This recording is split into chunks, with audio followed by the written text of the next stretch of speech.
যখন আল্লাহ পাকের আযাব আসে দেখলেন না, আল্লাহর যখন আযাব আসে তখন ভালো খারাপ কারো উপর কাউকে আল্লাহ পাক ছাড়বে না, সবগুলোকে ধ্বংস করবে। আল্লাহ পাক সূরা কোরআনেও বলেছেন, ওয়াত্তাকু ফিতনাতান লা তুসিবান্নাল্লাযীনা যালামু মিনকুম খাসসা, তোমরা সেই ফিতনাকে ভয় করো, আল্লাহর সেই পরীক্ষাকে ভয় করো যা শুধু জালেমদের উপর খাস করে আসবে না, সবার উপরে আসবে। যদি আসমানি গজব জমিনের বালা আসে, শুধুমাত্র খারাপ ব্যক্তিদেরকে দেখে আসবে না, বরং সবার উপরেই চলে আসবে। আল্লাহ পাক আমাদেরকে বোঝার তৌফিক দান করুন। নবী সাল্লাল্লাহু আলাইহি ওয়াসাল্লাম একদিন ঘুম থেকে উঠে বলছেন, লা ইলাহা ইল্লাল্লাহ, লা ইলাহা ইল্লাল্লাহ, ওয়াইলুল লিল আরাব মিন শাররি ক্বাদ ইখতারাব।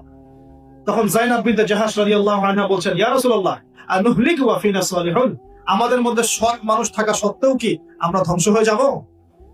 তখন নবীজি বলছেন, নাম, অবশ্যই ধ্বংস হবে। ইযা কাসরাতুল খাবাস, যখন অশ্লীলতা ছড়িয়ে পড়বে তখন আলেম জালেম সব ধ্বংস হয়ে যাবে।